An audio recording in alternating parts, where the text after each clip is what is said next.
आप देख रहे हैं आवाज समाचार और एक बार मार्केट अपडेट आपको बता देते हैं। कई दिनों की मशक्कत के बाद आज सेंसेक्स अपने उच्चतम स्तरों पर बंद होने में कामयाब रहा। सेंसेक्स करीब 200 अंकों की बढ़त के साथ 39,000 के पार टिका। निफ्टी भी अब अपने लाइफ हाई को छूने को बेताब है। निफ्टी अपने उच्चतम स्तर से सिर्फ 50 अंक दूर है। बैंक निफ्टी में भी स्मार्ट रिकवरी आई, जिससे आखिरी घंटों में बाजार को सहारा मिला, लेकिन मिड कैप और स्मॉल कैप शेयरों में हल्की सुस्ती जरूर देखने को मिली। सेक्टर स्पेसिफिक बात करें तो ऑटो, आईटी और पावर स्टॉक्स में आज खरीदारी का रुझान रहा, जबकि तेल, गैस, फार्मा और मेटल स्टॉक्स में दबाव आज देखने को मिला।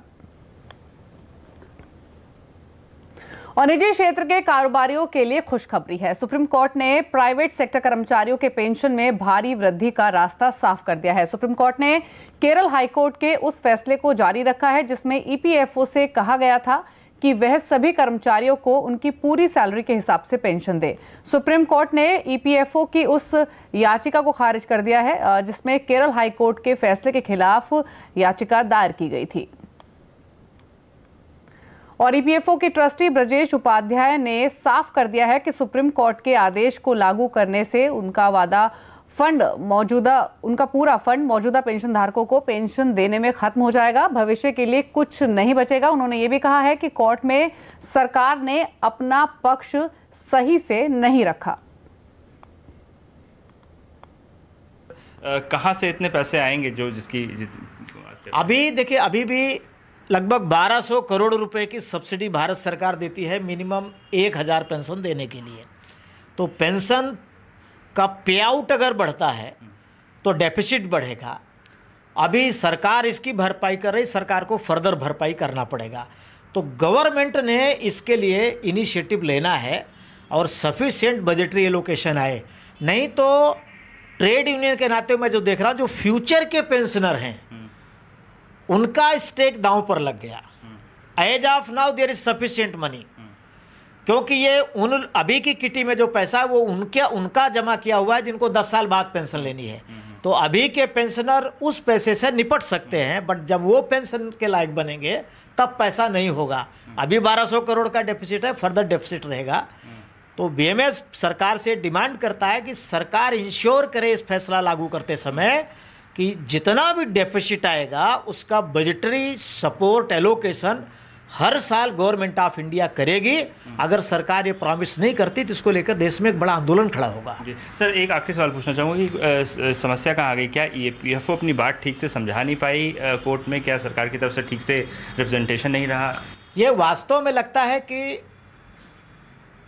ईपीएफओ की तरफ से, सरकार की तरफ से जिसने भी कोर्ट में अपना पक्ष रखा या समझा नहीं पाए, और मैं कई बार कहता हूं कि इरादतन वो लोग सारा स्पेल आउट नहीं कर पाए हैं। इरादतन वो शायद या तो एंटीसिपेट नहीं कर पाए होंगे, या तो जिनकी रिस्पांसिबिलिटी थी उन्होंने इसको उस रिस्पांसिबिलिटी के साथ डील नहीं किया। कैजुअल डील हुई है कोर्ट में। सरकार की तरफ से, ईपीएफओ की तरफ से बहुत कैजुअल डील हुआ है, और इससे फ्यूचर के जो पेंशनर्स हैं उनका भविष्य दांव पर लग गया। और अब रिटायरमेंट के बाद भी आप टेंशन फ्री रहेंगे, क्योंकि अब रिटायर होने के बाद मोटी पेंशन मिलेगी। कैसे और किन्हें मिलेगा ज्यादा पेंशन का फायदा, बताएंगे हमारे एक्सपर्ट। देखिए कंज्यूमर अड्डा 5:57 पर। और पावर कंपनियों को सुप्रीम कोर्ट से बड़ी राहत मिली है। सुप्रीम कोर्ट ने आरबीआई के उस सर्कुलर पर रोक लगा दी है जिसके तहत पावर कंपनियों के लिए कर्ज रिस्ट्रक्चरिंग का रास्ता मुश्किल हो गया था। इस खबर पर ज्यादा डिटेल्स के लिए बात करते हैं हमारे संवाददाता असीम मनचंदा से। असीम, बताइए सुप्रीम कोर्ट का फैसला कितनी बड़ी राहत लेकर आया है पावर कंपनियों के लिए?